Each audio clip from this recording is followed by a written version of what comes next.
on biology by Amrita Raval. Dear students, as I have promised you all कि आप लोगों को class 10th examination के पहले एक one shot revision video provide करूंगी of the chapter heredity and evolution, जिसके अंदर से हमारा एवोल्यूशन पार्ट तो आ ही नहीं रहा है. It is just heredity which is going to come in your examination. So we'll be covering up all the portions of that chapter in one single video. और ये रहने वाला है हमारा एक वन शॉट, जिसके थ्रू आप लोगों का 1-1.5 घंटे के अंदर आराम से ये पूरा चैप्टर रिवाइज हो जाएगा and you will be able to write all the types of questions which can come from this particular chapter. So बच्चे लोग, अब हम स्टार्ट करते हैं इस चैप्टर को. ये चैप्टर बेसिकली जीन्स के बारे में बात कर रहा होता है. ये चैप्टर हमारे मेंडल के लॉज के बारे में बात कर रहा होता है. ये चैप्टर सेक्स डिटरमिनेशन के बारे में बात कर रहा होता है. Monohybrid cross, dihybrid cross, allele, gene, chromosomes और भी बहुत सारी चीजों के बारे में ये चैप्टर हमारा बात कर रहा होता है. तो हम इसके बारे में समझते हैं. सो बच्चों, यहाँ पर हमें सिर्फ ये ध्यान रखना है पहली बात तो कि हमारे इस बार के एग्जामिनेशन के अंदर हेरिडिटी पोर्शन ही पूछा जाएगा एंड एवोल्यूशन पोर्शन ये चैप्टर का माइनस है. आपको उसे रिवाइज करने की कोई जरूरत नहीं है and you don't have to worry कि हमारे गलती से कोई क्वेश्चन आ तो नहीं जाएगा. Since CBSE has deleted this portion, that means we will be we can say worryless. हमें afraid नहीं करना है कि कोई portion हमारा उठ के नहीं आ जाए by chance. So students, let's proceed with this chapter heredity and इसके अंदर मैं आप लोगों को थोड़ी बेसिक बातें समझाने वाली हूँ. तो सबसे पहले तो आज हम लोग थोड़ा NCERT के साथ साथ में चलने वाले हैं, क्योंकि हम बोर्ड एग्जामिनेशन फोकस तरीके से इस चैप्टर को पढ़ रहे हैं. तो स्टूडेंट्स, हमारे यहाँ पर एनसीईआरटी में फर्स्ट पैराग्राफ में ये बता रहे हैं हमें that we have seen that reproductive process gives rise to new individuals that are similar but they are subtly different. ठीक है, डिफरेंट भी है. ये क्या बात हुई? What are they trying to say?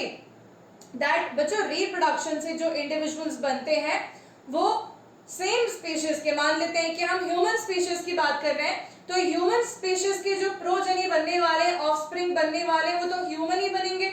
Obvious सी बात है कि ह्यूमन की प्रोजेनी कोई पैरेट नहीं बन जाएंगे, कोई डॉग नहीं बन जाएगा, बिकॉज ह्यूमन स्पीशीज के रिप्रोडक्शन के रिजल्ट पर ह्यूमन ही प्रोजेनी बनता है. लेकिन फिर भी वो ह्यूमन प्रोजेनी एकदम सेम कॉपी नहीं बनता है. ठीक है, बाकी सारे ह्यूमन के एग्जैक्ट मैच करता हुआ नहीं दिखता, क्योंकि वो एसेक्सुअल रिप्रोडक्शन का प्रोडक्ट नहीं है, बल्कि वो सेक्सुअल रिप्रोडक्शन का प्रोडक्ट है. ठीक है, तो कई बार तो बच्चों एसेक्सुअल रिप्रोडक्शन में भी थोड़ी बहुत वेरिएशंस आ जाती हैं, तो सेक्सुअल रिप्रोडक्शन तो बिल्कुल ही डिफरेंट होने वाला है, राइट. तो progeny produced as a result of sexual reproduction will show so many variations. बहुत सारी वेरिएशंस वो शो करेगा. वेरिएशंस किसके कंपैरिजन में बात हो रही है यहाँ पर? अपने पेरेंट्स से भी वेरिएशन शो करेगा, अपने रिलेटिव्स से भी वेरिएशन शो करेगा, ह्यूमन स्पीशीज के बाकी सभी मेंबर्स से कुछ न कुछ वेरिएशंस शो करेगा. हर इंडिविजुअल ह्यूमन बीइंग थोड़ा डिफरेंट दिखेगा बाकी ह्यूमन बीइंग से, राइट. तो यहाँ पर ये बात हमारी कंप्लीट होती है. And the number of successful variations are maximised by the process of sexual reproduction. Asexual reproduction के रिजल्टेंट प्रोडक्ट जो होते हैं बच्चों, उनमें थोड़ी थोड़ी वेरिएशंस देखने को मिल सकती हैं, पर सेक्सुअल रिप्रोडक्शन के प्रोडक्ट जो रहते हैं उनमें ढेर सारी वेरिएशंस हमें देखने को मिलेंगी, बिकॉज वहां पर एक्चुअली में हो क्या रहा है? प्रोसेस हो रही है recombination of genes, genetic recombination हो रहा है. Spermatozoa obtained from the father will unite with the ovum given by the mother to form a zygote. तो दो अलग अलग इंडिविजुअल्स के गैमेट सेल्स के फ्यूजन के तौर पे एक जाइगोट बनता है, और यही जाइगोट रिजल्टेंट प्रोजेनी बनने वाला है अभी. और इसका मतलब ये हो जाएगा that this zygote will carry the characteristics of father as well as mother, right? And इस कारण से वो different होने वाला है.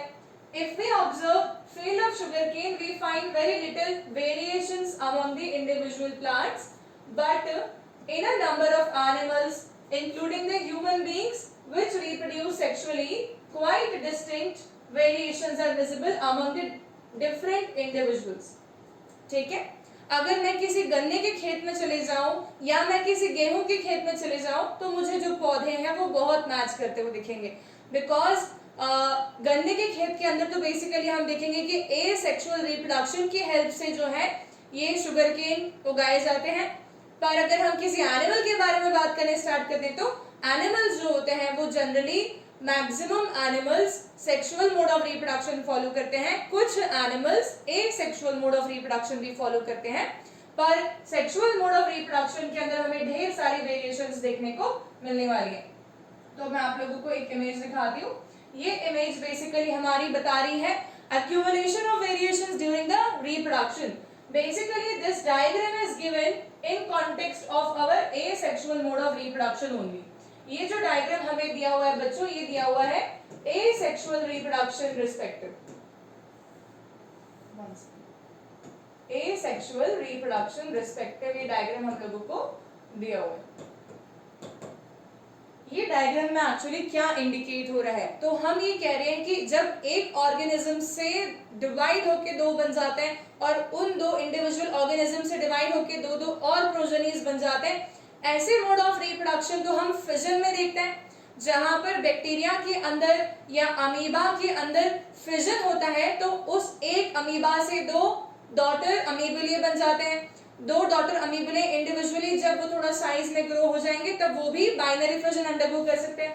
तो इस तरीके से बच्चों जब एसेक्सुअल मोड ऑफ रिप्रोडक्शन की बात हो रही होती है तो जो ये ऑर्गेनिज्म हमें यहाँ पर दिख रहा है, इससे बने हुए रिजल्टेंट प्रोजेनीज जो हैं इसमें हल्का फुल्का वेरिएशन ही हमें देखने को मिल रहा है, राइट। ये मैक्सिमली अपने पेरेंट के जैसे दिख रहे हैं और इसके रिजल्ट इसके रिप्रोडक्शन के तौर पे एसेक्सुअल मोड ऑफ रिप्रोडक्शन के तौर पे जो इंडिविजुअल्स बने हैं ये इससे काफी मैच करते हुए हल्का फुल्का वेरिएशन बच्चों हमें यहाँ पर देखने को मिल रहा है। और ये वाली केस में इसके जो रिजल्टेंट प्रोजेनीज बने हैं उसमें भी हमें बहुत कम नॉमिनल वेरिएशन देखने को मिल रहा है, राइट।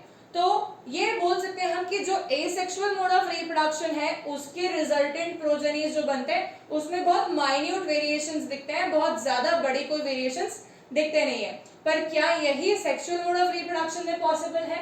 तो अब आप लोग यहाँ पर देखेंगे and you will see that no, it is not the truth. When we go for the sexual mode of reproduction, as we can see, this is the we can say male dog, this is a female dog, which are parent dogs here, and their progenies are looking here, right? Can we say there is so much variations inside different progenies? They are not looking exactly like any of the parent, बल्कि इनके अंदर कुछ ना कुछ variations हैं, and some of them may look more like their mother, some of them may look more like their father, and some of them may look a mixture of their father and their mother, right? They are having so many variations, they are having different looks when compared to the asexual mode of reproduction. So this is about the sexual mode of reproduction.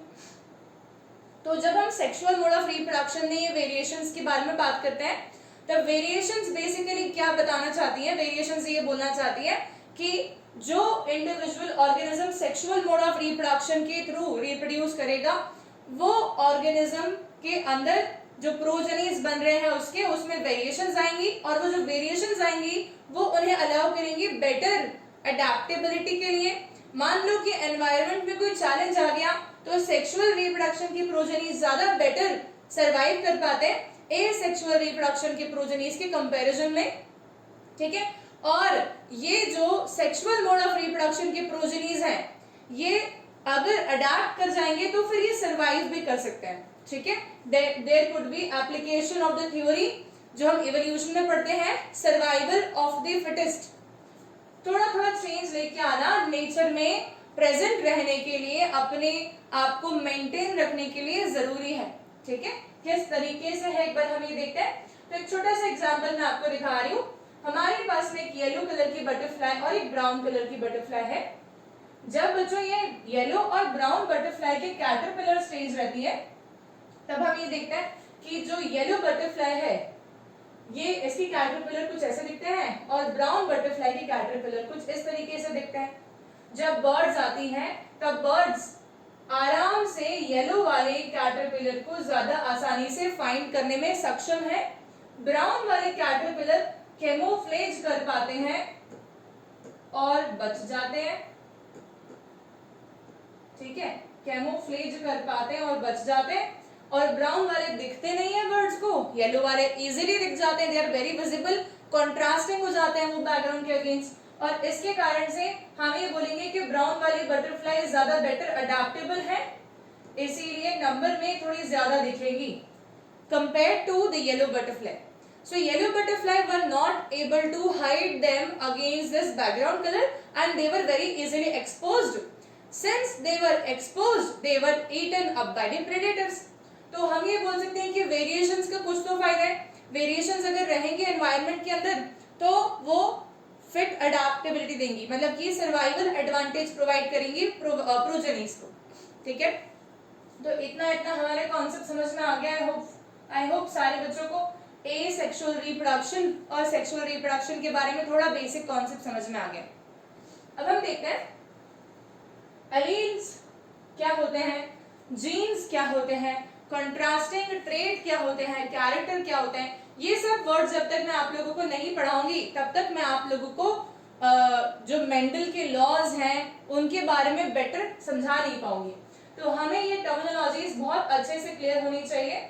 तो हम सबसे पहले terminology जो पढ़ने वाले हैं students, that will be our gene. Gene क्या होता है? ठीक है, तो जीन क्या होता है? जीन बेसिकली कुछ भी नहीं है, जीन है आपका एक डीएनए के ऊपर प्रेजेंट एक सेगमेंट जो कि किसी ना किसी प्रोटीन के एनकोडिंग के लिए रिस्पॉन्सिबल है। ठीक है, जैसे कि अगर मैंने कहा कि कोई पर्टिकुलर क्रोमोसोम मेरे पास में प्रेजेंट है और इसमें यहां से लेके यहां तक एक ऐसा डीएनए का सीक्वेंस है जो कि मान लेते हैं कि इंसुलिन प्रोटीन बनाता है मेरी बॉडी का, तो फिर ये डीएनए का सेगमेंट जीन कहलाएगा, gene for encoding the insulin protein. मतलब कि डीएनए के जो लॉन्ग सीक्वेंसेस प्रेजेंट होते हैं उसके स्मॉल सेगमेंट जो कि कोई पर्टिकुलर प्रोटीन को एनकोड करने की इंफॉर्मेशन रखते हैं उन्हें हम जीन्स बोलते हैं। ठीक है, तो जीन कॉन्सेप्ट सबको क्लियर होना चाहिए कि जीन्स क्या होता है। Genes are basically this segments of DNA, ठीक है, segments found on DNA responsible for encoding a particular protein.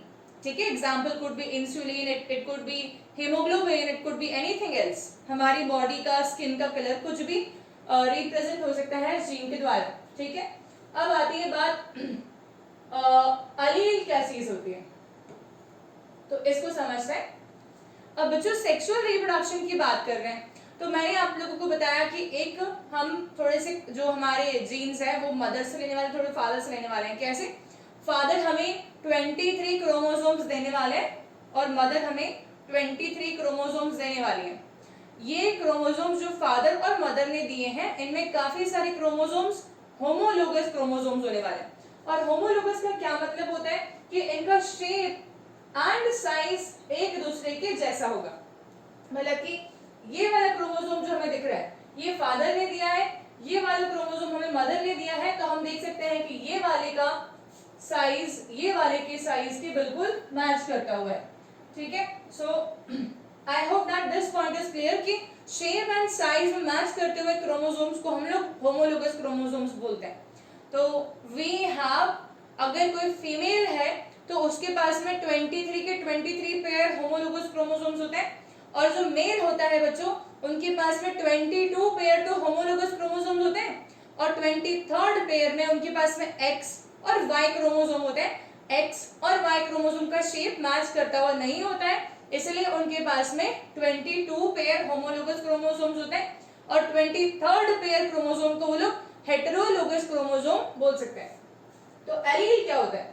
अब मैंने कहा मान लेते हैं कि मेरी हाइट, तुम्हारी हाइट, ठीक है, तुम्हारे फ्रेंड्स की हाइट जो है वो उनके फैमिली के कारण डिसाइड हुई है। अगर मैंने ऐसा बोला तो फादर के साइड से जो क्रोमोसोम्स मिले हैं स्पर्म में और मदर के साइड से जो क्रोमोसोम्स मिले हैं ओवम में, जब उनका फ्यूजन होकर जाइगोट बना था तो जाइगोट में फादर ने भी हाइट के लिए कंट्रीब्यूट किया, मदर ने भी हाइट के लिए कंट्रीब्यूट किया।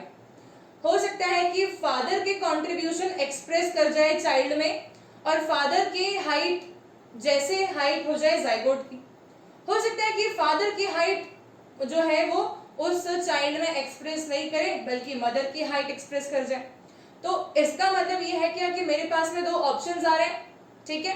जाइगोट के पास में दो ऑप्शंस आ रहे हैं, या तो वो फादर जैसा हो सकता है या तो वो मदर जैसा हो सकता है, जीन्स के रिस्पेक्टिव बात हो रही है हाइट में।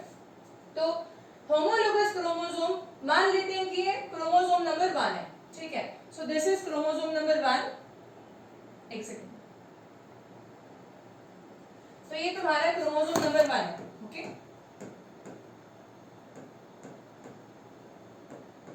ये तुम्हें मान लेते हैं कि फादर से मिला हुआ है, ये तुम्हें मदर से मिला हुआ है, और ये तुम्हारा होमोलोगस क्रोमोसोम है, क्रोमोसोम नंबर 1 है। क्रोमोसोम नंबर 1 हम सबको दिख रहा है। यहां पर मैंने कहा इस एरिया में कोई जीन प्रेजेंट है, ये जीन रिस्पॉन्सिबल है, मान लेते हैं ये जीन रिस्पॉन्सिबल है फ्लावर के कलर के लिए। अब हम प्लांट रिस्पेक्टिव बात कर रहे हैं, हो सकता है कि ये जीन रिस्पॉन्सिबल है हमारे आईज कलर के लिए, हो सकता है ये जीन रिस्पॉन्सिबल है हमारे हाइट के लिए। तो ये जीन रिस्पॉन्सिबल है किसी पर्टिकुलर ट्रेट के लिए, किसी पर्टिकुलर कैरेक्टर के लिए। कैरेक्टर या ट्रेट फ्लावर का कलर हो सकता है, आईज का कलर हो सकता है, हेयर का कलर हो सकता है, हेयर का शेप हो सकता है, इंडिविजुअल की हाइट हो सकती है, स्किन का कलर हो सकता है, इट कुड बी एनीथिंग, ठीक है। तो यहाँ पर एलील फॉर पर्पल फ्लावर आया है और यहाँ पर एलील फॉर व्हाइट फ्लावर आया है।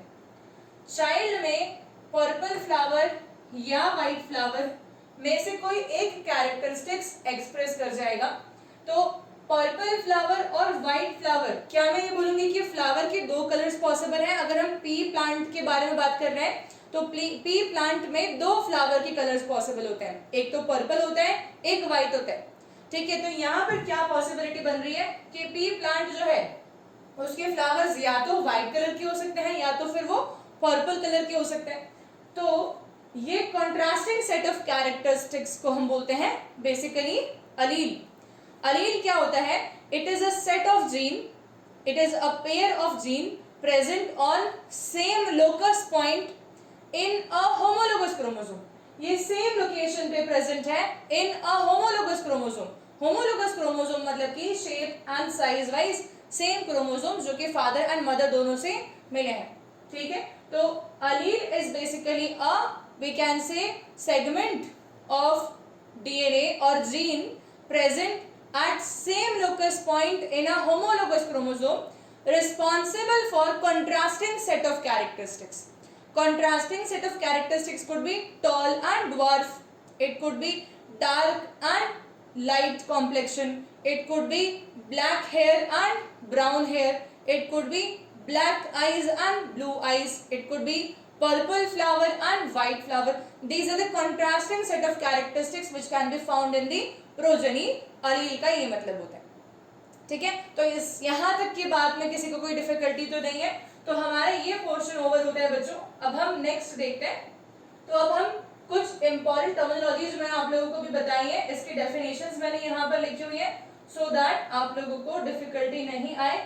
Genes are specific segments on DNA that carry instruction to create the proteins. क्योंकि हमारे जीन बेसिकली हमारी बॉडी में प्रोटीन्स ही क्रिएट कर रहे होते हैं और प्रोटीन्स के कारण ही हमारी बॉडी में जितने कैरेक्टरिस्टिक्स हमें देखने को मिलते हैं वो प्रेजेंट है, ठीक है।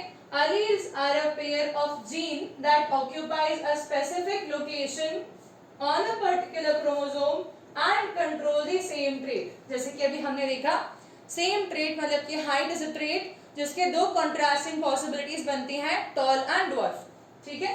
ट्रेट क्या होता है? Trait are the characteristics of organisms that can be observed. This includes physical characteristics like hair, eye colour etcetera, ठीक है बच्चों। तो ये तीन टर्मिनोलॉजीज हमारे लिए बहुत जरूरी है क्लियर करना। This is very very important point right now, ठीक है। अब इसके बाद में नेक्स्ट हम क्या पढ़ते हैं? देखो अब हम पढ़ने वाले हैं यहाँ पर जो मैंने आपको भी बताया उसी का मैंने एक विजुअल रिप्रेजेंटेशन दिया है। आप इसको क्विकली देख लीजिए तो आपको जो भी मैंने अभी तक बताया वो सारी बातें बहुत सिंप्लीफाई हो जाएंगी। देखो, human get 2 copies of every gene, 1 copy from each parent. ये फादर है, ये मदर है, ओके 1 सेकेंड यार।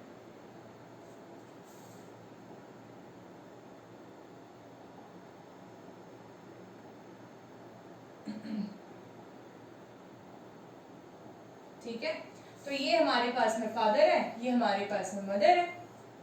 The two copies don't have to be identical. कोई गारंटी नहीं है. कभी कभी ऐसा होता है कि फादर एंड मदर जो है वो हाइट के लिए रिप्रेजेंटेशन के लिए जीन भेज रहे हैं. फादर की हाइट भी टॉल है, मदर की हाइट भी टॉल है. तो यहाँ पर कॉन्ट्रास्टिंग कैसे कैरेक्टर्स हो सकते हैं. यहाँ तो सेम कैरेक्टर होंगे. कभी ऐसा भी होता है कि हाइट के लिए रिस्पॉन्सिबल जीन्स दे रहे हैं, फादर भी ड्वार्फ है, मदर भी ड्वार्फ है, तब फिर कॉन्ट्रास्टिंग की बात नहीं होगी. हाइट के लिए नहीं, हम आई कलर की बात करते हैं, फादर की आईज भी ब्राउन है, मदर की आईज भी ब्राउन है, तो कॉन्ट्रास्टिंग नहीं हुआ. पर कभी कभी कॉन्ट्रास्टिंग भी होता है, जैसे कि फादर की आईज ब्लैक है, मदर की आईज लाइट ब्राउन है. फादर की आईज ब्लैक है, मदर की आईज ब्लू है. It could be different characteristics also. ठीक है, तो यहाँ पर देखो, the two copies don't have to be identical. Each variation of a gene is called as an allele. ठीक है. For example, if a gene contain information for eye color, one allele might code for the blue eyes and another might code for the brown eyes. This is the blue eyes, this is the brown eyes. क्या आप ये देख पा रहे हैं कि alleles हालांकि same location पर प्रेजेंट है. ठीक है, alleles सेम लोकस पॉइंट पर प्रेजेंट है. ओके, सो इसके कारण से alleles नहीं होते तो बच्चों इतनी डाइवर्सिटी नहीं होती. ये ब्लू आईज नहीं होती, ब्राउन आईज नहीं होती, ब्लैक आईज नहीं होती, सबकी आंखें सेम होती, अलील नहीं होते. तो ठीक है, तो ये alleles they are responsible for so much vast diversity which we can see in our surroundings. कभी कभी हमें हिबिस्कस का रेड फ्लावर दिखता है, कभी कभी व्हाइट फ्लावर दिखता है. ठीक है, तो इसका मतलब ये जो डाइवर्सिटी हमारे आसपास में प्रेजेंट है, ये अलील्स के कारण प्रेजेंट है. Okay, so this is a concept which we need to understand before starting with the basic different points of heredity. देखते हैं बच्चों हेरिडिटी क्या होता है. ठीक है, तो अभी तक हमने जो बात करी कि ह्यूमन के प्रोजेनीज ह्यूमन बनेंगे, डॉग्स के प्रोजेनीज डॉग्स बनेंगे, रैट के प्रोजेनीज रैट बनेंगे. इसका मतलब कि इन सभी के जीन्स के अंदर कुछ इंफॉर्मेशन कॉमन है और ये कॉमन इंफॉर्मेशन के कारण से ये सब के सब स्पीशीज एक दूसरे के मैच करते हुए बनते हैं. भले ही इनमें थोड़े बहुत variations as a result of sexual reproduction आ भी जाएं, तब भी ये कोई बहुत बड़ा चेंज नहीं हो जाता है. राइट, अगर ह्यूमन के पास में 2 आईज हैं, एक नोज है, 2 हैंड्स हैं, 2 लेग्स हैं, तो वो सभी ह्यूमन के पास में इन जनरल देखे जाने चाहिए until unless वो कोई डिजीज केस ना हो. राइट, तो the most obvious outcome of the reproductive process still remains the generation of individuals of similar design, similar pattern. ठीक है, the rules of heredity determines the process by which the traits and the characteristics are reliably inherited. Reliably मतलब कि ये characteristic आएगा ही, ये characteristic inherit होगा ही. ठीक है, ये reliable inheritability के बारे में बात यहाँ पर हो रही है. So let's see कि क्या क्या ऐसे कैरेक्टरिस्टिक्स हम देख सकते हैं जो कि इनहेरिटेड कैरेक्टरिस्टिक्स है. तो इनहेरिटेड का क्या मतलब होता है. इनहेरिटेड मतलब कि जेनेटिक हिस्ट्री में इनहेरिट होके आ रहा है, मतलब कि पेरेंटल हिस्ट्री से इनहेरिट होके प्रोजेनी में आ रहा है. ठीक है, ये जीन ट्रांसफर हो रहा है. ओके, तो the traits which are transferred by the parent to its offspring through the process of fertilisation, they are called as inherited traits. ठीक है, तो इसमें देखो कुछ एग्जांपल्स मैं आप लोगों को दिखा रही हूँ, जैसे कि काफी सारे इनहेरिटेड ट्रेट्स में भी हम कंट्रास्टिंग कैरेक्टर्स या अलील वाला कॉन्सेप्ट समझ लेते हैं इसके साथ में. तो बच्चों चिन के बारे में बात करें तो कई सारे लोगों की चिन आपने ऐसी चिन देखी होगी जो कि क्लेफ्ट चिन होती है, जिनके ऐसे डिप्रेशन बना हुआ होता है चिन में. राइट, और कई लोगों का क्लेफ्ट चिन नहीं होता.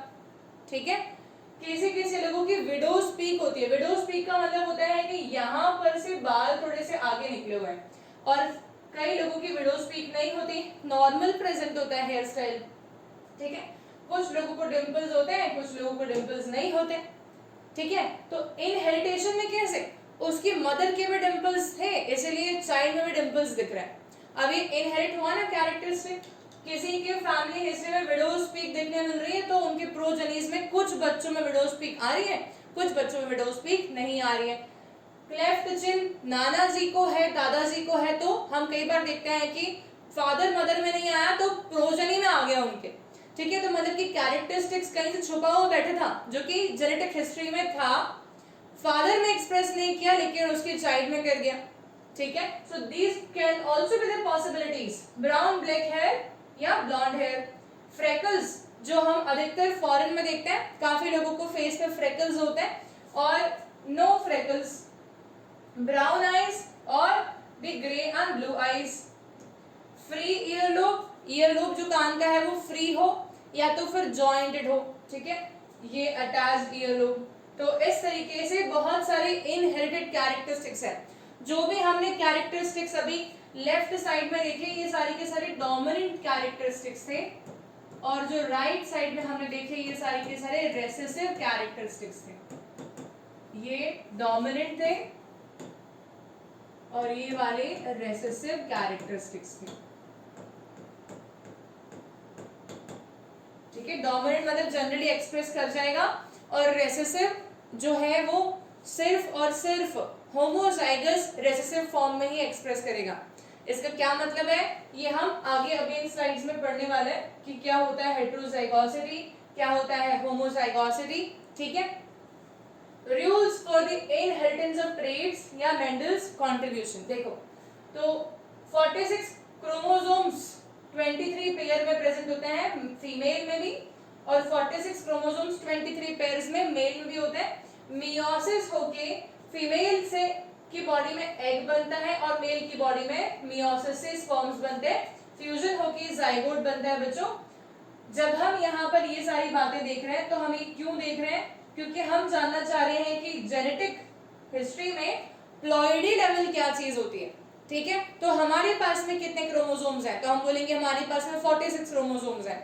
हमारे फादर के पास में 46 है, मदर के पास में 46 है, फैमिली हिस्ट्री भी बना दी तो 46 क्रोमोसोम्स ही है, until unless disease केस ना हो कोई। तो 46 क्रोमोसोम्स है, तो 23 पेयर होते हैं, मदर के पास 23 पेयर फादर के पास में। तो क्यों ये हाफ हाफ करके देते हैं, हाँ क्यों ये पूरे पूरे नहीं दे देते, बिकॉज अगर ऐसा होता कि 46 यहाँ से मिल जाते और 46 यहाँ से मिल जाते, ठीक है, तो हम बोलते हैं कि जो जाइगोट बनेगा उसके पास में तो डबल हो जाएंगे 46 इंटू 2, और उसके बाद जब वो अपने गैमीट ट्रांसफर करेगा, अपने जीन्स ट्रांसफर करेगा, ठीक है, तब जीन्स ट्रांसफर करेगा, जो उसका जाइगोट बनेगा उसके पास में कितने क्रोमोसोम्स होने वाले। तो ऐसे करते करते बच्चों हमारी अर्थ पूरी की पूरी सिर्फ जेनेटिक कंटेंट डीएनए से ही भर जाती अगर मियोसिस नाम की स्टेज प्रेजेंट नहीं होती। तो meiosis incorporates the reduction division. Reduction division meaning कि मदर के 46 क्रोमोसोम्स में से हम सिर्फ 23 क्रोमोसोम्स ही ओवम के पास लेंगे, फादर के स्पर्म में से हम सिर्फ 23 क्रोमोसोम्स ही लेने वाले हैं जाइगोट के पास में, क्योंकि ये रिडक्शन डिवीजन से बने हुए स्ट्रक्चर्स हैं। ओवम रिडक्शन डिवीजन का प्रोडक्ट है, मियोसिस का प्रोडक्ट है, स्पर्म भी मियोसिस का प्रोडक्ट है। इस कारण से इनके पास में जो जेनेटिक कंटेंट प्रेजेंट है वो ऑलरेडी हाफ है बॉडी के बाकी सेल्स की कंपैरिजन में। जब ये फ्यूज होंगे तभी बॉडी के नॉर्मल सेल जैसे जेनेटिक कंटेंट हो जाएगा, दैट इज 46 क्रोमोसोम्स अगेन, और इसके डेवलपमेंट से एम्ब्रियो बनता है, ठीक है। तो मीनिंग अगर हम हाफ क्रोमोसोम कर रहे हैं, अगर हम मियोसिस कर रहे हैं, तो उसका लॉजिक क्या है कि अगर मियोसिस नहीं करते तो हम एक फिक्स्ड जेनेटिक कॉन्सेंट्रेशन मेंटेन नहीं कर पाते, एक कांस्टेंट जेनेटिक हम बोल सकते हैं कि इनहेरिटेंस मेंटेन नहीं कर पाते, और अर्थ के ऊपर प्रोजेनी बनने की पॉसिबिलिटी से ज्यादा डीएनए ही डीएनए प्रेजेंट होता अगर हम रिडक्शन डिवीजन से गैमीट्स नहीं बना रहे होते तो, ठीक है। So this is about the basic inheritance rule. अच्छा, अब हम आ जाते हैं हमारे जेनेटिक्स की कहानी में, हमारे ग्रेगर जॉन मेंडल के ऊपर। इन्होंने क्या किया, इन्होंने पी प्लांट के एक्सपेरिमेंट्स क्यों किए, ये है कौन, इनके बारे में थोड़ी सी इंफॉर्मेशन हम देखते हैं। तो बच्चों मेंडल जो है he was educated in a Montessori and went to study science and maths at the University of Vienna, ठीक है। तो ये यूनिवर्सिटी ऑफ वियना में जाने के बाद में इन्होंने मैथ्स भी पढ़ी और साइंस भी पढ़ी, ठीक है। इन्होंने कुछ जगहों पर टीचिंग एप्लीकेशन भी दिया जहां से उन्हें रिजेक्शन प्राप्त हुआ, उन्हें एक टीचिंग सर्टिफिकेट के एग्जामिनेशन में रिजेक्ट कर दिया गया। उसके बाद में भी he did not lost his hope, और वो वापस से मॉन्टेसरी आने के बाद में उन्होंने अपने पी प्लांट्स एक्सपेरिमेंट्स कंडक्ट करना स्टार्ट कर दिए। ये पी प्लांट एक्सपेरिमेंट कंडक्ट करने की इंफॉर्मेशन इनके पास में कहाँ से आई, इन्होंने ऐसे काम चालू क्यों किया, क्योंकि कुछ लोगों ने इनसे कांटेक्ट किया कि जो शीप होती है ना, जो भेड़ें होती हैं, वो भेड़ों का जो नेक्स्ट प्रोजेनी बने, है ना, जो उनका नेक्स्ट हम बोलेंगे कि जैसे कि एक हमारे पास में भी ऑलरेडी प्रेजेंट भेड़ों का स्टॉक है, जब इनके रिप्रोडक्शन के तौर पे जो इनका नेक्स्ट जनरेशन बनेगी, वो सब जनरेशन की फर क्वालिटी बहुत अच्छी होनी चाहिए। ऐसा किसी ने इनसे कांटेक्ट किया, क्या ऐसा पॉसिबल है कि जो मेरे पास में भेड़ें प्रेजेंट है, इनके जो भी बच्चे बनेंगे, उन भेड़ों के बच्चों के भी बहुत अच्छे फर कैरेक्टरिस्टिक्स हो, और उनके जो प्रोजेनी बने उनका भी फर कैरेक्टरिस्टिक्स अच्छा हो। तो ये फर कैरेक्टरिस्टिक अच्छा, ताकि अच्छा वूल बना सके, उससे अच्छा ऊन बना के बेच सके, ऐसे थॉट से किसी ने इनसे कांटेक्ट किया था। इन्होंने बोला कि भेड़ों के ऊपर एक्सपेरिमेंट करना विल बी वेरी डिफिकल्ट, क्योंकि किसी एनिमल के ऊपर एक्सपेरिमेंट करना और देखना कि जीन्स कैसे आगे पास होते हैं generation to generation will be very difficult for me. Let me try the same on the pea plant, क्योंकि पी प्लांट मैं अपने गार्डन में इजीली उगा सकता हूँ, और क्योंकि वो भी लिविंग ऑर्गेनिजम्स हैं, उनके भी प्रोजेनी बनते हैं, तो मैं देखना चाहूंगा कि इनमें जीन्स ट्रांसफर का पैटर्न कैसा रहता है, और ये पैटर्न को स्टडी करने के बाद में मैं उसे एनिमल्स के ऊपर भी अप्लाई कर सकता हूँ या नहीं, वो चेक करना पड़ेगा। Therefore he started his experiments on the pea plants, and उसके बाद में दूसरे ऑर्गेनिजम्स पे भी इन्होंने स्टार्ट किया होगा। But Mendel blended his knowledge of science and maths and was the first one to keep a count of individuals exhibiting a particular trait in each generation. ठीक है, इन्होंने जो भी काम किए उन सभी कामों को इन्होंने एक प्रॉपर रिकॉर्ड में मेंटेन किया। कितने सीड्स बन रहे हैं, उसमें से कितने सीड्स का कलर ग्रीन आ रहा है, कितने सीड्स का कलर येलो आ रहा है, हर न्यूमेरिकल वैल्यू को इन्होंने राइट डाउन किया, और इन्होंने पूरा डेटा बनाया उसका, और उस डेटा को एनालाइज करके फिर ये किसी रिजल्ट पे आते हैं। ये पॉसिबल नहीं हो पाता अगर इनके पास में साइंस एंड मैथ्स दोनों की नॉलेज नहीं होती तो। ठीक है, so this help him arrive at the laws of inheritance that we have discussed in the main text. अभी हमने डिस्कस किया नहीं, हालांकि हम इसे डिस्कस करेंगे। तो मेंडल ने जब इतने सारे प्लांट जो उनके आसपास में पॉसिबल थे, उन्होंने पी प्लांट को ही क्यों चूज किया, ये हमारे लिए जानना बहुत जरूरी है। And also this is a very important point as far as your board examinations are concerned students, so this is a very important question also sometimes। तो मेंडल ने पी प्लांट क्यों चूज किया, ये देखते हैं। तो पहली बात तो पी प्लांट बायसेक्सुअल होता है। ठीक है, बायसेक्सुअल प्लांट होता है, मतलब कि उसके अंदर male and female gonads same he plant में हमें मिल जाएंगे। ठीक है, male and female reproductive parts will be present in the same flower. Therefore उन्होंने इसको चूज किया ताकि अलग अलग मेल एंड फीमेल फ्लावर्स को उन्हें ढूंढने जाना नहीं पड़ता। दूसरी बात कि पी प्लांट छोटे प्लांट्स होते हैं, कोई बहुत बड़ा बड़ा पेड़ नहीं होता जिसको आसानी से पॉट्स में भी उगाया जा सकता है। ठीक है, गमलों में भी उगा के चेक कर सकते हैं, तो इसलिए भी इन्होंने पी प्लांट लिया। थर्ड है कि पी प्लांट्स सेल्फ पॉलिनेशन करते हैं और पी प्लांट्स का क्रॉस पॉलिनेशन भी करवाया जा सकता है। ठीक है, क्रॉस पॉलिनेशन किसी भी प्लांट में कैसे करवा सकते हैं, यहाँ पर एक टेक्निक बहुत इंपॉर्टेंट सी आती है, उस टेक्निक को हम बोलते हैं एमास्क्यूलेशन एंड बैगिंग टेक्निक। ठीक है, तो वो क्या होती है मैं आप लोगों को बता देती हूँ, एक मिनट। ये देखो, मैं तुम लोगों को अब एक फ्लावर के केस से एमास्क्यूलेशन और बैगिंग टेक्निक बता रही हूँ। सो सी स्टूडेंट्स, मान लेते हैं कि हमारे पास में कोई फ्लावर है, ठीक है, और इसके पास में फीमेल रिप्रोडक्टिव पोर्शन तो है ही, ओके, इसके पास में मेल रिप्रोडक्टिव पोर्शन भी है, बाइलोब्ड एंथर। ओके, सो मान लेते हैं कि ये फ्लावर है हमारा। ओके, अब मैंने कहा बच्चों जो ये फ्लावर है इसमें ये बाइसेक्सुअल क्यों है, क्योंकि इसके पास में जो हमारे पास में दो चीजें दिख रही है, एक तो इसके पास में मेल रिप्रोडक्टिव पार्ट भी है, ठीक है, और फीमेल रिप्रोडक्टिव पार्ट भी है। ये फीमेल रिप्रोडक्टिव पार्ट जो हम इसको बोलते हैं गाइनोशियम, और मेल रिप्रोडक्टिव पार्ट को हम बोल देते हैं एंड्रोशियम। ठीक है, अब बच्चों ये फ्लावर तो सेल्फ पॉलिनेशन कर सकता था, इसका क्या मतलब है, मतलब कि ये जो पॉलन ग्रेन्स है ना, ये पॉलन ग्रेन्स डस्ट होके ये गाइनोशियम पे गिर सकते थे। ठीक है, तो ये सेल्फ पॉलिनेशन हो जाता और इसी के फर्टिलाइजेशन के तौर पर यहाँ पर इसी सेम पॉलन ग्रेन के कारण से फर्टिलाइजेशन होने के कारण से यहाँ पर जो सीड्स बन जाते हैं। ठीक है, फर्टिलाइजेशन ऑफ ओव्यूल अचीव हो पाता, पर हमें ऐसा नहीं करना है। तो अगर हमें ऐसा नहीं करना है तो फिर हम क्या बोल सकते हैं कि क्यों ना मैं इस पोर्शन को यहाँ से हटा दूं, मैं ये एंड्रोशियम को यहाँ से हटा दूं। ठीक है, मैं ये एंड्रोशियम को यहाँ से हटा दूं। ओके, मैंने इसे हटा दिया, कैसे, मैंने कट कर दिया उसे। ठीक है, क्या कर दिया हमने, उसे कट कर दिया। अच्छा, इसके बाद में हम क्या करेंगे, अब हम इसी प्लांट के इसी फ्लावर को एक बैग लगा के और उसमें कवर कर देंगे। मैंने एक बैग बांध दिया, ये बैग।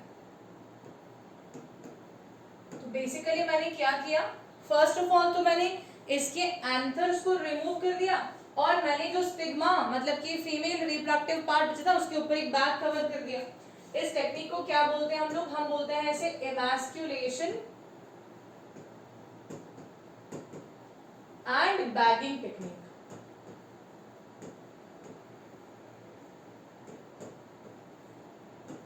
ठीक है बच्चों, अब जब ये काम मैंने किया था तब मैंने जब वो एंथर्स यहाँ से कट करके हटा दिए ना, उनको मैंने तभी हटा दिया जब तक उनके पॉलन ग्रेन्स बाहर नहीं आए, मतलब कि काफी इमेच्योर स्टेज में ही मैंने उनके एंथर्स को कट कर दिया, फ्लावर से हटा दिया, बाहर निकाल दिया और बैग लगा दिया।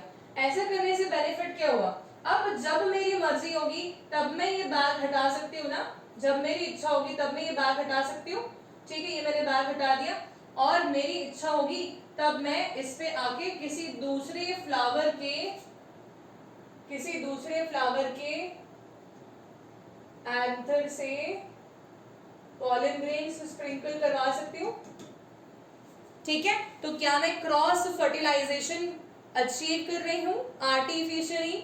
जिस प्लांट में नेचुरली सेल्फ फर्टिलाइजेशन हो रहा है वहां पर हम आर्टिफिशियली क्रॉस फर्टिलाइजेशन अचीव कर सकते हैं by the emasculation and bagging technique. ठीक है, तो इस तरीके से हमारी सेल्फ फर्टिलाइजेशन की पॉसिबिलिटी भी बन रही है और क्रॉस फर्टिलाइजेशन की पॉसिबिलिटी भी बन रही है। कैसे, हम दोनों कर सकते हैं। ठीक है, can be easily performed. So I hope कि ये पॉइंट सबको क्लियर है। फिर हमारे थर्ड तक पॉइंट हो गए थे, फोर्थ पे आते हैं, the different physical characteristics were easy to recognise and study.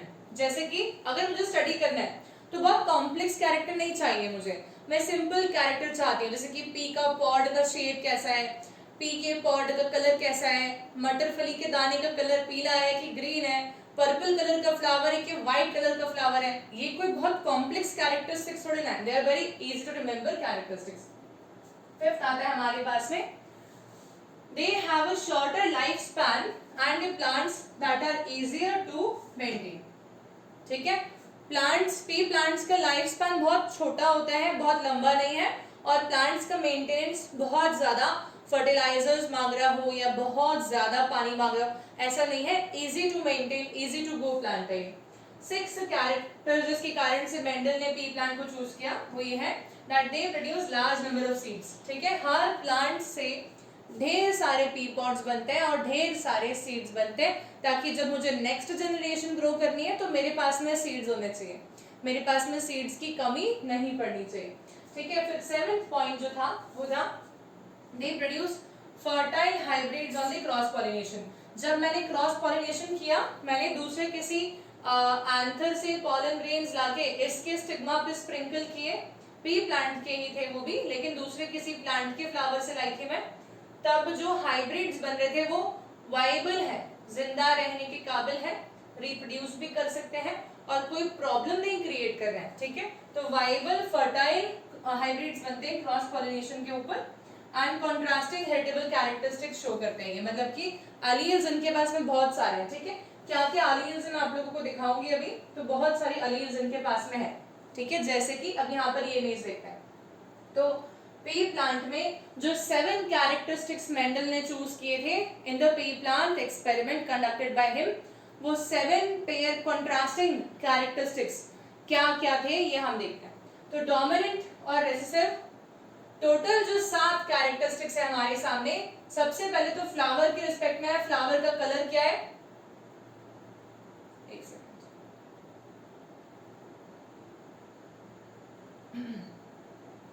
देखो, तो सबसे पहले फ्लावर का कलर क्या है, फ्लावर कलर पर्पल है तो डोमिनेंट है, व्हाइट है तो रेसेसिव है, ठीक है। सेकंड हमारे पास में आता है प्लांट की हाइट कैसी है, प्लांट टॉल है तो ये डोमिनेंट है, शॉर्ट है तो ये रेसेसिव है। सीड का कलर येलो है तो डोमिनेंट है, ग्रीन है तो रेसेसिव है। सीड का शेप राउंड है तो डोमिनेंट है, रिंकल्ड है, मुड़ा मुड़ा सा है तो रेसेसिव है। ग्रीन कलर का पॉड है तो डोमिनेंट है और येलो कलर का पॉड है तो रेसेसिव है। इन्फ्लेटेड मतलब कि फूला हुआ अगर पी पॉड है तो डोमिनेंट है, और कॉन्स्ट्रिक्टेड मतलब कि मुड़ा मुड़ा सा है पी पॉड तो रेसेसिव है, ठीक है। देन चपटा है अगर पी पॉड तो भी रेसेसिव है, ठीक है। एक्सियल मतलब कि फ्लावर की लोकेशन क्या है, मतलब कि फ्लावर मान लो कि पौधे के एक्सिस पे आ रहा है तो ये हो जाएगा डोमिनेंट। फ्लावर जो है वो पौधे के टर्मिनल पोर्शन पे आ रहा है तो ये हो जाएगा एक रेसेसिव कैरेक्टरिस्टिक। तो बच्चों क्या क्या कैरेक्टरिस्टिक्स हैं, इनको जो हमें याद करना है तो हमें सिंप्लीफाइड तरीके से याद करना चाहिए। हम क्या करेंगे, हम फ्लावर कलर ले लेंगे एक तो, प्लांट हाइट, अच्छा हम फ्लावर कलर, फ्लावर के बारे में 2 बात याद रखनी है, फ्लावर का कलर क्या है, फ्लावर की पोजीशन क्या है। Colour wise purple and white है, पोजीशन वाइज एक्सियल है एंड टर्मिनल है, ठीक है। फिर आ जाते हैं अपन सेकंड पे, प्लांट के हाइट के बारे में बात करें, प्लांट टॉल है या ड्वार्फ है। थर्ड हम देख लेते हैं पॉड के बारे में, तो पॉड का कलर कैसा है, ग्रीन येलो, पॉड का शेप कैसा है, इन्फ्लेटेड एंड कॉन्स्ट्रिक्टेड। सीड के बारे में बात कर लेते हैं, सीड का कलर कैसा है, येलो एंड ग्रीन। सीड का शेप कैसा है, तो हम बोलेंगे कि राउंड एंड रिंकल्ड। इतने कैरेक्टरिस्टिक्स है, तो अपन इसको ऐसे करके कंपार्टमेंट कर लो और फिर याद रखो तो तुम्हें सारे याद हो जाएंगे, ठीक है। So this is a very easy thing. So बच्चों ये हमें समझ में आ गया पूरा, राइट। एक सेकंड, अच्छा अब हम देखते हैं कि जो हमने ये सारी चीजें पढ़ी उसमें हमें क्या चीजें बेसिकली समझ में आनी चाहिए, किस प्रकार के एक्सपेरिमेंट्स उन्होंने कंडक्ट किए।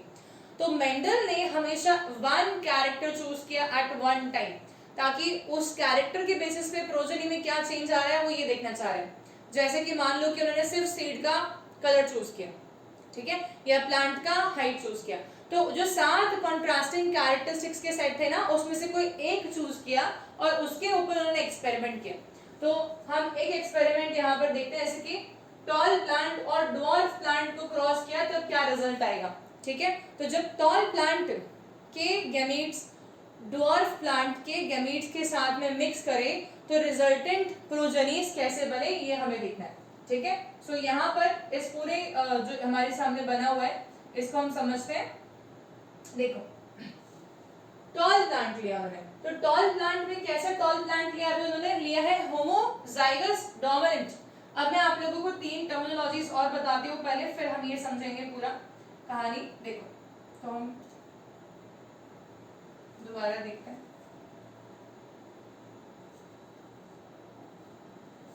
ओके सो एक होता है बच्चों कैपिटल टी, एक होता है कैपिटल टी स्मॉल टी, एक होता है स्मॉल टी, ठीक है।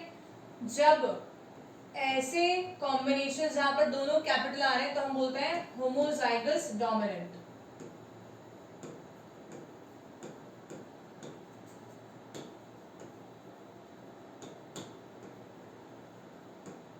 जब ऐसे आ रहे हमारे पास में कि एक कैपिटल टी एक स्मॉल टी तो हम बोलते हैं हेटेरोजाइगस।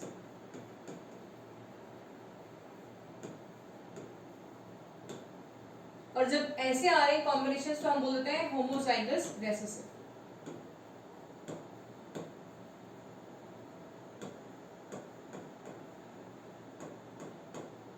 ठीक है। अच्छा, अब मैं आपको एक डोमिनेंस और एक रेसेसिव के बारे में बात बताना चाहूंगी। बच्चों, डोमिनेंट अलील और रेसेसिव अलील दो टाइप के होते हैं, ठीक है। Dominant allele and recessive Aleel.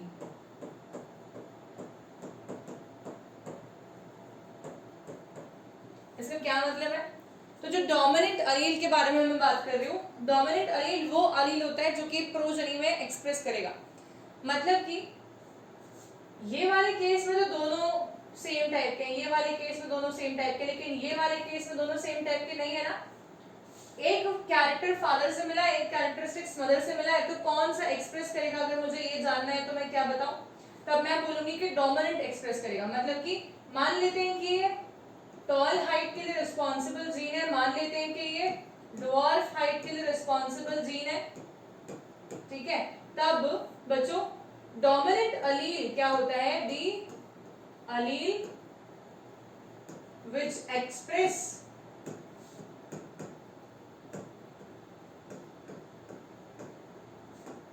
in progeny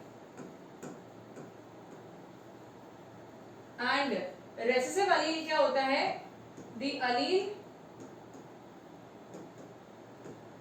which do not express in heterozygous state। Heterozygous का क्या मतलब होता है?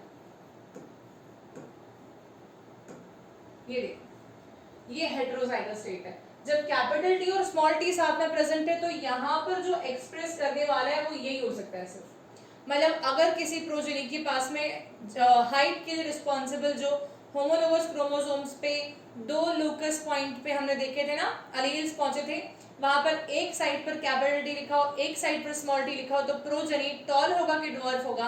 प्रोजेनी टॉल ही होगा, क्योंकि डोमिनेंट अलील एक्सप्रेस करेगा हेटेरोजाइगस स्टेट में और रेसेसिव अलील हेटेरोजाइगस स्टेट में एक्सप्रेस नहीं करता है जनरली, ठीक है।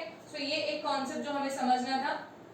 ये डोमिनेंट और रेसेसिव अगर हमें मालूम होगा तो हम अभी आगे पूरी बात समझ पाएंगे इजीली, ठीक है। तो अब यहाँ पर इसको देखो ध्यान से सब लोग, इस वाले में हमें क्या दिख रहा है? तो ये जो इमेज हमारे सामने है, ये बेसिकली पेरेंटल जनरेशन हमारे पास में प्रेजेंट है। तो एक टॉल प्लांट चूज किया, एक ड्वार्फ प्लांट चूज किया और इनकी क्रॉसिंग करवाई। जब इनकी क्रॉसिंग करवाई तब हम क्या देखेंगे कि टॉल प्लांट तो एक ही टाइप की गैमेट बना पाएगा, वो है कैपिटल टी। ड्वार्फ प्लांट एक ही टाइप की गैमेट बना पाएगा, वो है स्मॉल टी। जब कैपिटल टी और स्मॉल टी कंबाइन करेंगे तो हमारे पास में क्या आएगा? Capital T small T. तो जो F1 जनरेशन बनने वाली है बच्चों, ये F1 जनरेशन के अंदर सारी के सारी प्लांट जितने भी बनेंगे वो सबके सब capital T small T genotype वाले ही हो सकते हैं। और क्योंकि मैंने बताया कि कैपिटल टी डोमिनेंट है और स्मॉल टी रेसेसिव है, इसका मतलब कि इसका क्या मतलब है कि सारी के सारी प्लांट जो बनेंगे वो टॉल ही बनने वाले हैं। देखो, तो ये टॉल दिख रहा है, ये भी टॉल दिख रहा है।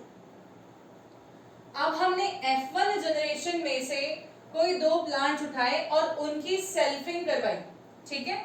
जब हमने F1 जनरेशन से दो प्लांट्स उठाए और उनकी सेल्फिंग करवाई, तब अब गैमीट्स की पॉसिबिलिटी चेंज हो गई है, क्योंकि capital T small T genotype है इस प्लांट का, तो ये दो टाइप की गैमीट बना सकता है ना, कैपिटल टी और स्मॉल टी, और ये भी दो टाइप की बना सकता है, कैपिटल टी और स्मॉल टी, ठीक है। तो हम अब इसकी पॉसिबिलिटी क्या देख सकते हैं? तो यहाँ पे हम छोटा सा प्यूरेट स्क्वायर बना लेते हैं ताकि तुम्हारी को जब एग्जाम में बनाना हो तो it will become very easy. ये देखो, capital T small T, capital T small T, ठीक है। Capital T capital T, capital T small T, capital T small T, small T small T. तब अब जो इनके सेल्फिंग के ऊपर जो प्रोजेनीज की पॉसिबिलिटीज बनती हमें दिख रही है, वो क्या दिख रहा है हमें? एक तो कैपिटल टी दिख रहा है, ठीक है। दो हमारे पास में ऐसे हैं जो कि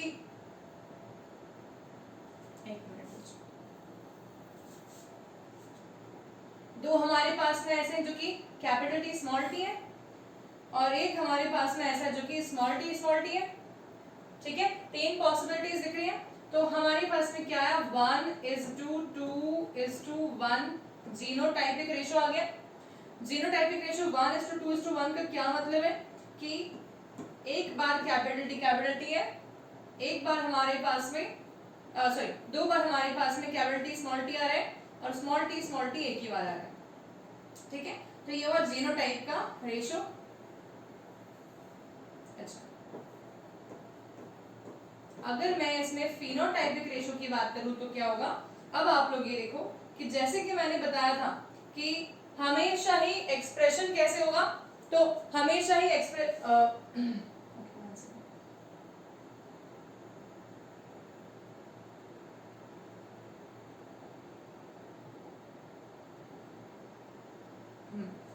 बच्चों इसमें इरेज हो गया बाय चांस, ठीक है, कोई बात नहीं, आपने नोट कर लिया होगा।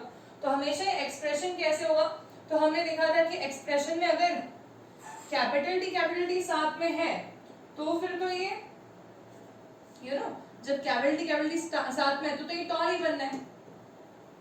लेकिन जब कैपिटल टी स्मॉल टी साथ में है तो मैंने कहा था जो डोमिनेंट है वो एक्सप्रेस करेगा, मतलब ये भी टॉल बनना है, ये वाला भी टॉल बनना है। जब स्मॉल टी साथ में है तब डोमिनेटिंग जीन एक्सप्रेस करेगा ही नहीं, क्योंकि डोमिनेटिंग जीन है ही नहीं, डोमिनेटिंग जीन है ही नहीं, है तो रेसेसिव वाला एक्सप्रेस कर जाएगा यहाँ पे बिना प्रॉब्लम के, तो ये ड्वार्फ बन जाएगा। तो क्या समझ में आया हमें इससे, हमें ये समझ में आया कि जीनोटाइपिक रेशो जो है इनका वो आने वाला है क्या 1:2:1 एंड फिनोटाइपिक रेशो जो आने वाला है वो क्या है 3:1। फिनोटाइपिक रेशो का मतलब कि ये प्लांट्स दिखेंगे कैसे, ठीक है, ये टॉल होंगे या ड्वार्फ होंगे, like that. So this is about the monohybrid cross. तो मोनोहाइब्रिड क्रॉस से हमने क्या देखने को सीखा, क्या मिला हमें यहाँ पर। एक तो हमें ये बात सीखने को मिली है कि हमेशा ही जो डोमिनेंट जीन है वो एक्सप्रेस करता है F1 जनरेशन में, ठीक है। F1 जनरेशन में सारे ही प्लांट्स हमने टॉल देखे। हेटेरोजाइगस स्टेट में जो डोमिनेंट जीन है वो एक्सप्रेस करेगा और जो रिसेसिव जीन है वो सिर्फ अपने होमोजाइगस डोमिनेंट स्टेट में, मतलब कि स्मॉल टी वाले स्टेट में ही वो एक्सप्रेस कर सकता है, ठीक है। So this is a point. So ये हमारा मोनोहाइब्रिड क्रॉस कवर हुआ। अब हम नेक्स्ट आते हैं। तो यहाँ पर ये मैंने वापस से आप लोगों को सेम वही दिखाया है, देखो जो भी हमने मोनोहाइब्रिड क्रॉस में देखा, लेकिन अगर मैं तुम लोगों को सिर्फ फिनोटाइप दिखा रही होती तो कैसा कुछ दिखता, इसको इमेजिन करवाने के लिए मैंने ये इमेज लिया। देखो टॉल और शॉर्ट को हमने जब क्रॉस करवाया था, पहले जो सारे टॉल ऑफस्प्रिंग्स बने थे ये F1 जनरेशन था। F1 की जब हमने सेल्फिंग करवाई थी तो हमारे पास में 3 तो टॉल प्लांट्स आए और एक शॉर्ट आया, मतलब कि 3:1 का हमारे पास में रेशो आएगा ये F2 जनरेशन में, ठीक है बच्चों। तो ये हमारे लिए थोड़ा सिंप्लीफाई हो जाएगा ऐसे समझेंगे तो। अब नेक्स्ट आते हैं अपन, यही जो चीज मैंने आपको दिखाई। तो एक अगर मैं फ्लावर कलर ले लूं अगर अगली बार, तो मतलब कि जो मेंडल है उन्होंने भी ऐसे ही किया था ना, took one characteristic at one time, एक बार टॉल और ड्वार्फ की बात करी, हाइट की, एक बार फ्लावर कलर की भी बात कर सकते हैं। तो फ्लावर कलर में पर्पल और व्हाइट फ्लावर की जब क्रॉसिंग की तो F1 जनरेशन सारी की सारी कैसे बनी, F1 जनरेशन सारी पर्पल फ्लावर बनी। लेकिन F2 जनरेशन जो है बच्चों उसमें वो कैरेक्टरिस्टिक्स जो कि F1 जनरेशन में गायब हो गया था, व्हाइट फ्लावर गायब हो गया था, F2 जनरेशन में वापस आ सकता, ठीक है। तो इसीलिए मैंने कई बार आप लोगों को कहा है अभी इस क्लास के अंदर कि कभी कभी ग्रैंडफादर के कैरेक्टरिस्टिक्स जो है वो चिल्ड्रन में नहीं देखने को मिलते, पर ग्रैंडसन ग्रैंड डॉटर में आ जाते हैं, ठीक है, कई बार ऐसा होता है, कई बार। तो ये हम F2 जनरेशन के अंदर अक्सर देख पाते हैं चीजें, ओके। चलिए, सो this is about the monohybrid cross. अब ये तो मैंने सिर्फ one character eight one time लिया तब की बात है। अब हम क्या देखते हैं, what happens when a pea plant, what happens when a pea plant showing two different characteristics rather than just one are bred with each other, ठीक है। जब मैंने ऐसे कोई पी प्लांट की क्रॉसिंग करी जहां पर दो कैरेक्टरिस्टिक्स में डिफर कर रहे थे, वो मान लो कि टॉल और ड्वार्फ था और पर्पल और व्हाइट फ्लावर था, दो डिफरेंसेस आ गए, ठीक है। मान लो कि पी पॉड में इन्फ्लेटेड भी ले लिया हमने और कॉन्स्ट्रिक्टेड भी, और पी कलर भी चेंज था, येलो और ग्रीन।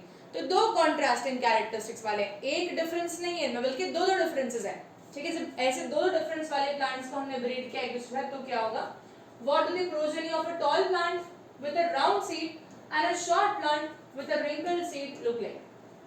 एक प्लांट है टॉल विद राउंड सीड, एक प्लांट है शॉर्ट विद रिंकल्ड सीड। जब इनकी क्रॉसिंग करेंगे तो प्रोजेनी कैसे बनेंगे, कैसे देखेंगे, तो हम ये जब देखेंगे तो ये होगा डाइहाइब्रिड क्रॉस के अंदर, ठीक है।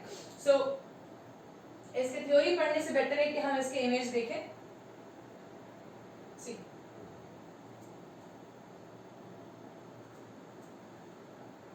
ये देखते हैं, तो यहाँ पर हम डाइहाइब्रिड क्रॉस समझेंगे। डाइहाइब्रिड क्रॉस होता क्या है, डाइहाइब्रिड क्रॉस में हम दो कॉन्ट्रास्टिंग कैरेक्टरिस्टिक्स एक ही प्लांट में प्रेजेंट है, ऐसे किसी प्लांट की क्रॉसिंग करवा रहे हैं किसी ऐसे प्लांट के साथ में जो कि कॉन्ट्रास्टिंगली डिफरेंट है उससे, ठीक है। तो जैसे कि यहाँ पर मैंने कहा येलो सीड और राउंड सीड वाला प्लांट लिया मैंने, उसको क्रॉस करवाया मैंने ग्रीन सीड और रिंकल सीड वाले प्लांट के साथ में, ठीक है। हमने कैसे प्लांट्स लिए हैं, हमने लिए येलो एंड राउंड,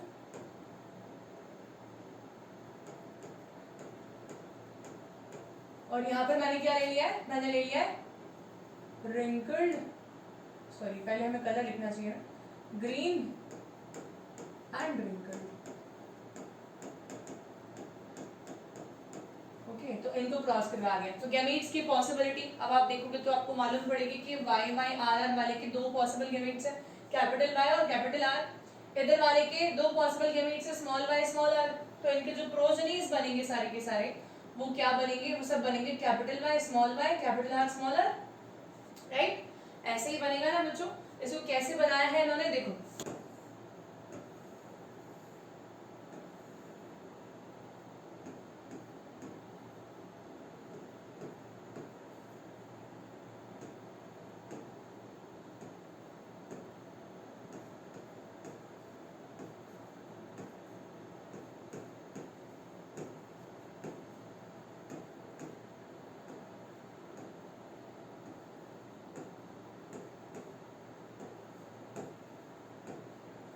ठीक है।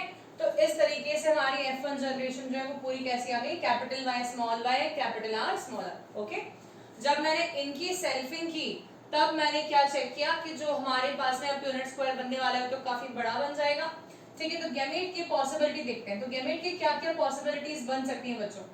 एक तो possibility capital Y capital R की है, एक possibility capital Y small R की है, एक possibility small Y capital R की है, एक possibility small Y small R की, ठीक है। ये पॉसिबिलिटी गैमेट्स की बन रही है और इसी को हम जो है क्रॉस करेंगे अगर, क्योंकि हम यहाँ पर अभी F1 जनरेशन की सेल्फिंग करवा रहे हैं तो सेम गैमेट की पॉसिबिलिटी दूसरे प्लांट से भी बनने वाली है, ठीक है। जब इनकी क्रॉसिंग हो जाएगी तब हमारे पास में क्या आ जाएगा, कैपिटल वाई कैपिटल आर। देखो ऐसे capital Y capital R small R, capital Y small Y capital R capital Y small Y capital R small R. तो ऐसे करके हम पूरा स्क्वायर बना सकते हैं। तो हम क्या देख रहे हैं फाइनली कि हमारे पास में येलो एंड राउंड सीड्स का काउंट सबसे ज्यादा आ रहा है, ठीक है। तो ये आगे कैपिटल वाई जहां भी आएगा कैपिटल आर जहां भी आएगा वो येलो एंड राउंड हो जाएगी, ठीक है। तो यहाँ पर ये वाला सीड डिफरेंट होने वाला है, क्यों, क्योंकि इसके पास में स्मॉल आर है। स्मॉल आर वाला सीड जो है बच्चों वो रिंकल्ड हो जाएगा, भले ही वो येलो हो तो भी। तो देखो ये येलो एंड रिंकल्ड हो जाएगा ऐसे करके, राइट। ये देखिए ये येलो एंड रिंकल्ड, ये येलो एंड रिंकल्ड, 3 बार हमारे पास ऐसा सीड आया जो कि येलो एंड रिंकल्ड है। फिर हम क्या देखते हैं कि हमारे पास में जब स्मॉल वाई आया कैपिटल आर के साथ में, तो बच्चों ये सीड ग्रीन हो जाएगा लेकिन राउंड रहेगा। तो green and round, green and round, green and round, 3 बार ऐसे कैरेक्टर्स हैं जहां पर हमें ग्रीन एंड राउंड सीड्स देखने को मिल रहे हैं। और सिर्फ एक ही बार ऐसा पॉसिबिलिटी बन रहा है जहां पर ग्रीन एंड रिंकल्ड सीड देखने को मिल रहा है। तो इस प्रकार से जो हमारे पास में रेशो बनेगा वो है 9:3:1, ठीक है। ये जीनोटिपिक रेशो हमारे पास में आएगा 9:3:1। जहां पर 9 टाइम्स हमारे पास येलो एंड ब्राउन सीड्स आ रहे हैं, ठीक है, 3 टाइम्स हमारे पास में ग्रीन एंड ब्राउन आ रहे हैं, 3 टाइम्स येलो एंड रिंकल्ड आ रहे हैं और 1 टाइम ग्रीन एंड रिंकल्ड आ रहे हैं। अब हम क्या ये देख सकते हैं बच्चों कि मैंने जब क्रॉसिंग के लिए जो पेरेंट प्लांट्स लिए थे वो तो येलो एंड ब्राउन थे, साथ में या तो फिर रिंकल्ड एंड ग्रीन थे। क्या हमारे पास में ऐसे कोई कॉम्बिनेशन था जो कि येलो एंड रिंकल्ड हो, हाँ, या तो फिर ग्रीन एंड ब्राउन हो? नहीं ना। तो ऐसे दो नए कॉम्बिनेशंस हमने देखे प्रोजेनीज में जो कि पेरेंट के पास में तो थे ही नहीं, मतलब कि कॉम्बिनेशंस नए भी बन के हमारे सामने आ सकते हैं। इट इज नॉट नेसेसरी कि पेरेंट के एग्जैक्ट ट्रेट्स आगे ट्रांसफर होंगे, कभी कभार रिकम्बाइंड ट्रेट्स भी मिलने देखने को मिल जाते हैं जो कि दो अलग अलग पेरेंट्स के ट्रेट्स मिक्स होके प्रोजेनी में एक्सप्रेस कर जाए, ठीक है। So this is green and brown is different and yellow and wrinkled is different which was not present anywhere in the parental generation. So this is again going to be a cross, इसे हम बोलते हैं dihybrid cross when we have taken two characteristics at one time, ठीक है, to make a chart Punnett square. Okay, तो अब आप लोगों को ये समझ में आया। देखो हमने जो भी पूरा देखा है इसको हमारे एनसीईआरटी ने कैसे दिखाया है बता देती हूँ मैं आपको। Round and green, wrinkled and yellow उन्होंने लिए, ठीक है। तो जब हमारे पास में पेरेंटल जनरेशन आई वो राउंड एंड येलो बनी। ओके,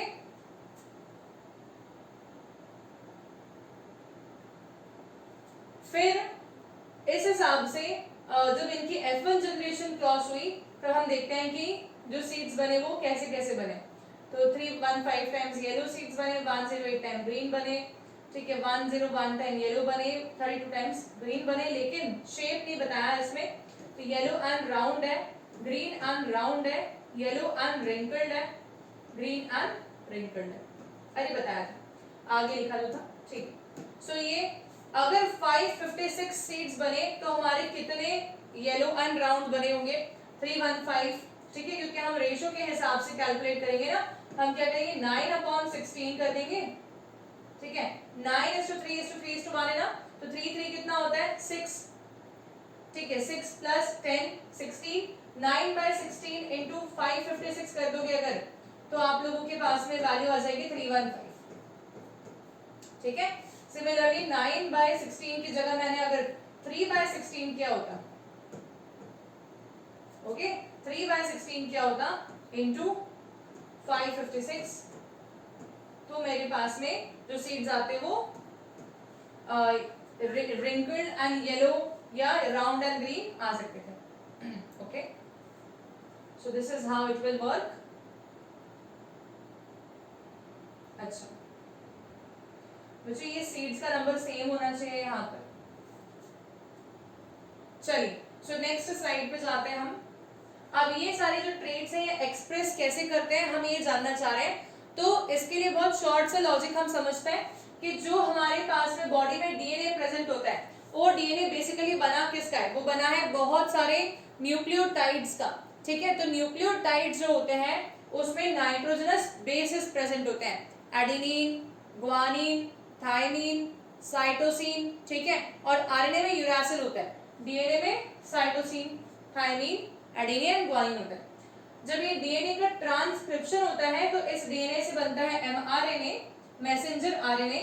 ये मैसेंजर आरएनए के पास में एक इंफॉर्मेशन होती है, ये इंफॉर्मेशन जो है वो कोडॉन्स के फॉर्म में होती है, ट्रिपलेट कोडॉन्स के फॉर्म में। ये तीन के एमआरएनए के जो तीन के सेट्स हैं, कोडॉन्स जो है ट्रिपलेट कोडॉन्स हैं, वो इंडिविजुअल एक अमीनो एसिड बना सकते हैं, ठीक है। तो स्पेसिफिकली टोटल हमारी बॉडी में 10 अमीनो एसिड बन सकते हैं। अच्छा, तो ये अमीनो एसिड जो है जब ये चेन फॉर्म करेंगे पेप्टाइड बॉन्ड के थ्रू तभी प्रोटीन बनाएंगे। तो बेसिकली हम इन जनरल बोल सकते हैं कि डीएनए के पास में इंफॉर्मेशन है हमारी बॉडी के डिफरेंट प्रोटीन्स एनकोड करने की, और वो सारी की सारी इंफॉर्मेशन जो है वो हमारे डीएनए में प्रेजेंट है।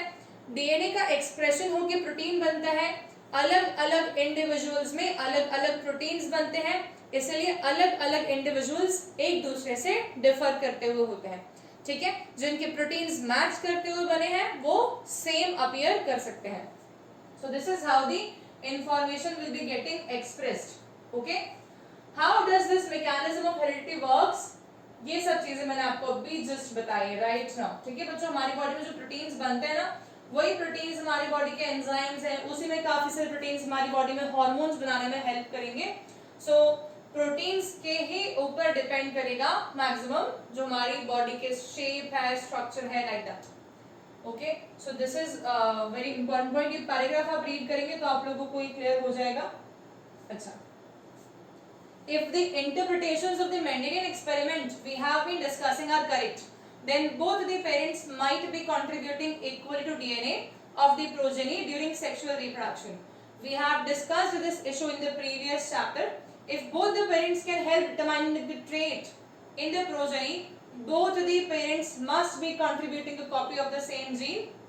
This means that each pea plant have two set of all the genes, one inherited from one parent. ठीक है. For this mechanism to work, each germ cell must have one gene set. जो कि हमने पहले देखा था कि meiosis के कारण से जो gene set होता है वो single gene set present होता है हर gamete में. ठीक है, ये देखो, ये meiosis DNA replication करता है. meiosis में आके क्या होता है आप देखो, सिंगल जीन का सेट प्रेजेंट होता है सारे के सारे क्रोमोसोम्स में, ये सारे के सारे गैमेट सेल्स में, और ये जाके जो है कंबाइन करेगा फीमेल पेरेंट के गैमेट और मेल पेरेंट के गैमेट कंबाइन करेंगे, तब जाके जाइगोट बनेगा. ठीक है, सो ये मियोसिस हो गया.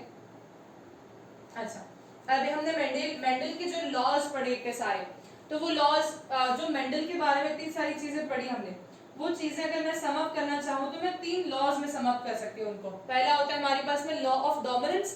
तो लॉ ऑफ डोमिनेंस क्या है?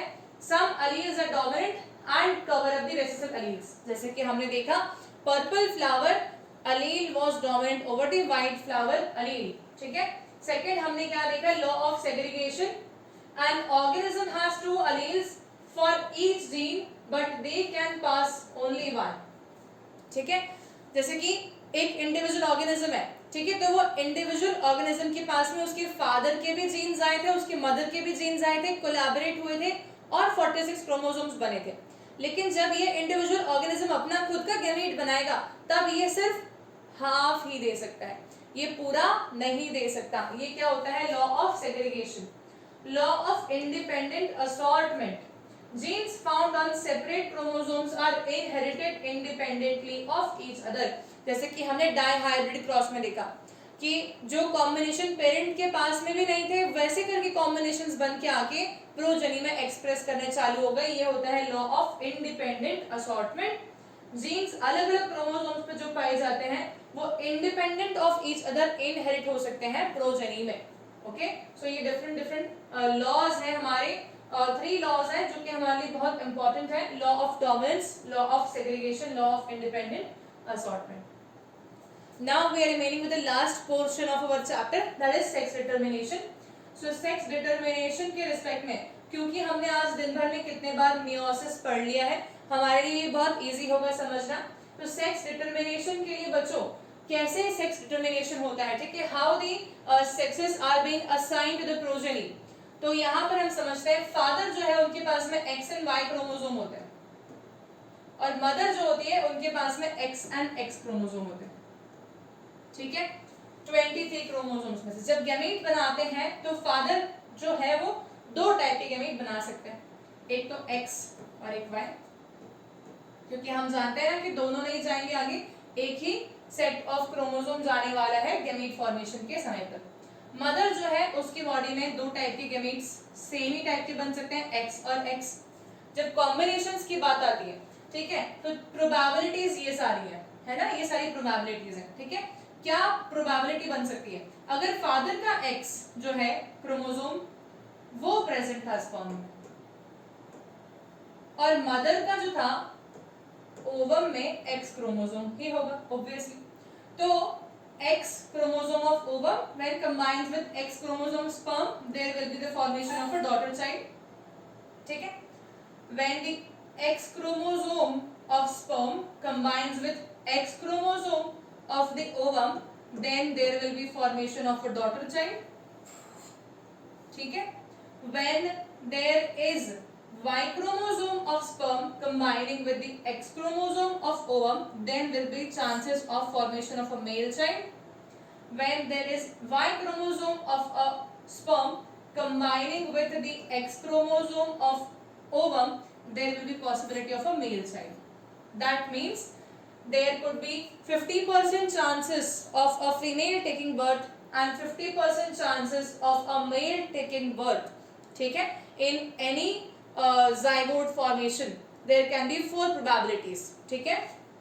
तो सेक्स डिटर्मिनेशन में जो सेक्स ऑफ द चाइल्ड है उसके लिए रिस्पॉन्सिबल वाई क्रोमोसोम होता है मेनली. तो इसका मतलब ये बोल सकते हैं हम कि father is responsible for the determination of sex of child and not the mother, because Y chromosome is coming only from the father. That means if there is a birth of a male child that has Y chromosome has been contributed by the father, ठीक है, which fuses with the X chromosome of the ovum to form a zygote and therefore there is a male child. If there is a girl child, then there will be X chromosome of the father combining or uniting with the X chromosome of the mother and going to form a female child. ठीक है? So this is how the sex determination will work. So 50% chances of a female child taking birth and 50% chance of a male child taking birth can be present in any of the pregnancy or any of the zygote formations. Okay? So by this we are done with this chapter, heredity and evolution. बच्चों ये मैंने आप लोगों को पूरा revise करवा दिया है and I hope कि ये one shot revision video आप लोगों को बहुत ज़्यादा help करेगा during the board examinations. And watch this lecture if you are little bit you know कि तुम्हें थोड़ा डाउट है तुम्हारे प्रिपरेशन पे, उसे जरूर देखो. हर एक पॉइंट कवर कर लिया है. इसके बाद में जब आप एनसीईआरटी रीड करेंगे यू विल फील दैट आपका पूरा कंप्लीट हो चुका है. ठीक है? And you will be able to write the questions as well. So by this I am ending this session. I will be making one more one shot revision video for all of you very soon for our environment chapter before your examination date. Okay, so bye everyone, have a nice day and don't forget to share this video with all your friends. And don't forget to subscribe my channel, that is Biology by Amrita Raval.